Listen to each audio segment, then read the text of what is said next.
When you think of the 1980s, you have a lot of first impressions like music, movies, and lots of new technology that gets created. And that's all true.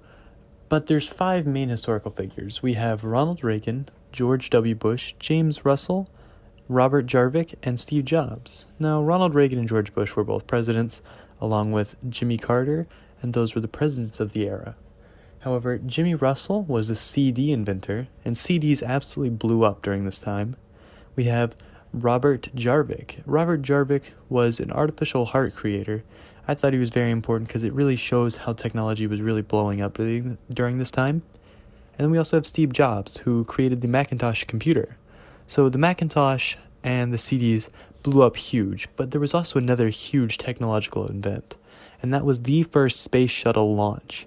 This all happened in the 1980s. Now, as foreign events go, there was the Berlin Wall and the U.S. boycott of the 1980s Olympics in Moscow.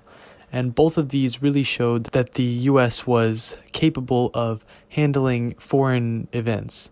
We can see with the Berlin Wall that the U.S. is finally coming to a close with the Cold War, but we can also see that the U.S. is still holding strong and boycotting the 1980 Olympics with Moscow. Also, we see in a more positive light that the Game Boy was released to the U.S. from Japan by Nintendo. We also see in more popular culture that artists like Michael Jackson and Madonna are releasing CDs to the public. And many popular TV shows and movies are also releasing, like Dragon Ball, Doctor Who, E.T., and The Shining. We can also see sports culture coming in with Mike Tyson's KO in 90 seconds. I actually went back and watched the YouTube video and it was crazy.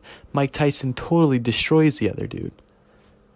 We also see a fashion trend of punk culture with spiky hair and thousands of piercings and tattoos. And again, a major technological advancement has been shown with the first space shuttle launch happening. I'd say for American heroes, we really have Steven Spielberg, because although he wasn't, a strong or bold leader, he really showed the technological advancements with both TV and audio that you could create stories and show these to the public and broadcast them all over the U.S.